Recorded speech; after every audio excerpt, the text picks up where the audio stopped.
Do you know what time it is? It's time for us to create. Let's try to stretch creativity. Let's learn together. If you wouldn't mind, please subscribe.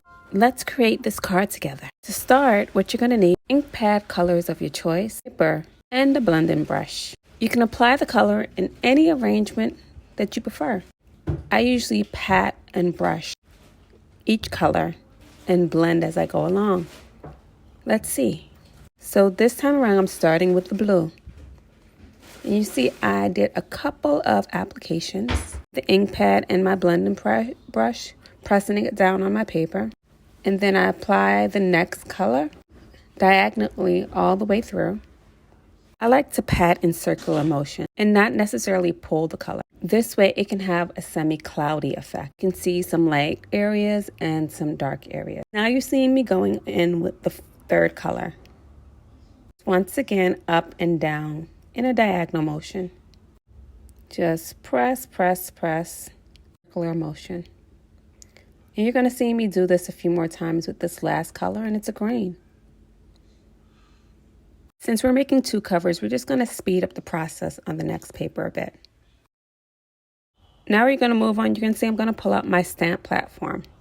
So I'm just going to insert the paper in, put my magnets down so my paper doesn't shift as I'm stamping.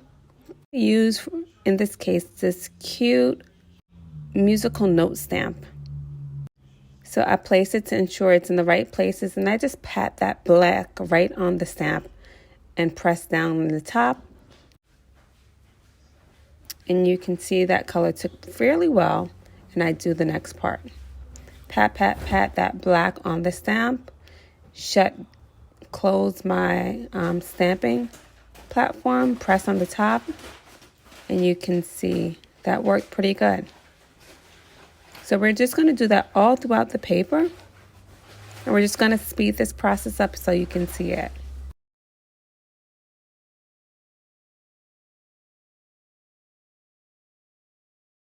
So next we're going to use these perlerized powders on the same spots where we placed our color, just to give our color some depth.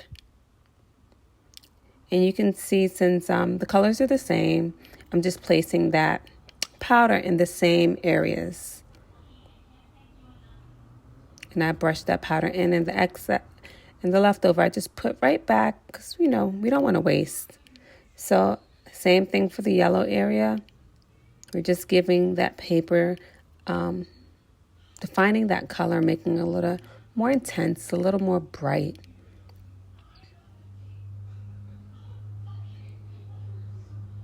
And you can see I'm switching between both of the cardstock covers we've already created.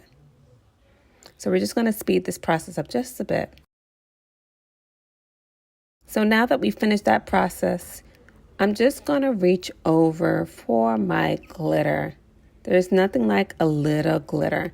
And I'm just going to sparkle the different color of glitter just all over the card. So for this first part, there is a part you didn't see on camera, and I used an adhesive laminating sheet to seal the glitter in.